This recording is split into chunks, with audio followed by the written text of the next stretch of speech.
Hi friends, இன்றைக்கி நம்ம புதுவிதமான சிக்கன் கிரேவி செய்ய போகிறோம். இப்படி புதுசாக ட்ரை பண்ணி பாருங்கள், டேஸ்ட்டு சூப்பராக இருக்கும். வாங்க வீடியோக்குள்ளே போகலாம். கிரேவி செய்கிறதுக்கு கடாயை அடுப்பில் வச்சுட்டேன். அதுக்கு தேவையான எண்ணெய் ஊற்றி எண்ணெய் சூடான உடனே சோம்பு, கிராம்பு, ஏலக்காய், பட்டை, கல்பாசி, பிரிஞ்சி இலை எல்லாமே சேர்த்துட்டு 2 பச்சை மிளகாய் நீல வாக்கில் கீறி வச்சுருக்கேன். கருவேப்பிலை சிறிதளவும் 2 பெரிய வெங்காயத்தை சின்ன சின்னதாக கட் பண்ணி வச்சுருக்கேன். அதையும் சேர்த்து பொன்னிறமாக வதக்கிக்கிடலாம். 3 பெரிய சைஸ் தக்காளியும் இந்த அளவுக்கு கட் பண்ணி வச்சுருக்கேன். அதையும் சேர்த்து வதக்கிடலாம். தக்காளியோட பச்சை வாசனை போகிற வரைக்கும் வதக்கிட்டு ஒரு கூழ் மாதிரி வர்ற வரைக்கும் வதக்கிடுங்க. இது கூடவே 2 ஸ்பூன் மிளகாய் பொடி, 1 spoon மல்லிப்பொடி, 1 spoon garam masala, 1/4 teaspoon மஞ்சள் தூள் எல்லாத்தையும் சேர்த்து நல்லா வதக்கிடுங்க. இதோட 2 ஸ்பூன் இஞ்சி பூண்டு பேஸ்ட்டு சேர்த்து வதக்கிடுங்க. டேஸ்ட்டு சூப்பராக இருக்கும். மஞ்சள் பொடி போட்டு கழுவி வச்சுருந்த 1/2 கிலோ சிக்கனை இதோடு சேர்த்து வதக்கி விட்ருங்க. இந்த மசாலாவோடு சேர்த்து வதக்கும் போது சிக்கனில் அந்த மசாலா அப்போ தான் இறங்கும். அந்த மசாலாவும் அந்த சிக்கனும் சேர்ந்து அந்த பச்சை வாசனை போய் சீக்கிரம் வெந்து வந்துடும்.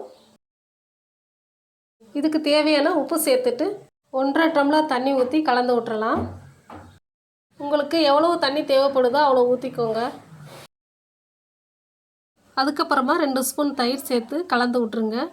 தயிர் சேர்க்கறதுனால இன்னும் டேஸ்ட்டு சூப்பராக இருக்கும். அதுக்காக தான் சேர்க்குறோம். இனி மூடி வச்சு வேக வச்சிடலாம். அப்பப்போ உப்பு கரெக்டாக இருக்கான்னு செக் பண்ணிக்கோங்க. நல்லா வேகட்டும். எண்ணெயெல்லாம் பிரிஞ்சு வந்த உடனே ஒரு கைப்பிடி கொத்தமல்லி இலையை கலந்து விட்டு இறக்கிடலாம். மல்லி இலையோட ஃப்ளேவர் ரொம்ப சூப்பராக இருக்கும். அதுக்காக தான் நம்ம சேர்த்துக்கிட்டோம். ரொம்பவே சுவையான சிக்கன் கிரேவி சூப்பராக ரெடி ஆயிடுச்சு. இந்த சிக்கன் கிரேவி இட்லி, தோசை, பூரி, சப்பாத்தி, இடியாப்பம், சாதம் எல்லாத்துக்கும் அருமையான சைடிஷ். ஒவ்வொரு வாட்டியும் சிக்கன் வாங்கும் போது இந்த மாதிரி செஞ்சு கொடுங்க. உங்களுக்கு பாராட்டு மழை குவியும். பேச்சுலரும் இந்த கிரேவியை ஈஸியாக செஞ்சுருவாங்க. இதை பார்க்கும்போதே சாப்பிடணும் போல் இருக்குது. சாப்பிட்றதுக்கும் டேஸ்டியாக இருக்கும். வாங்க சாப்பிட்றலாம். ஓகே ஃப்ரெண்ட்ஸ், இதே மாதிரி ட்ரை பண்ணி பார்த்துட்டு எப்படி இருக்குன்னு கமெண்ட் பாக்ஸில் கமெண்ட் பண்ணுங்கள்.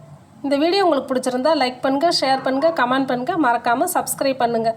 இதே மாதிரி நல்ல வீடியோவோடு சந்திப்போம். நன்றி, வணக்கம்.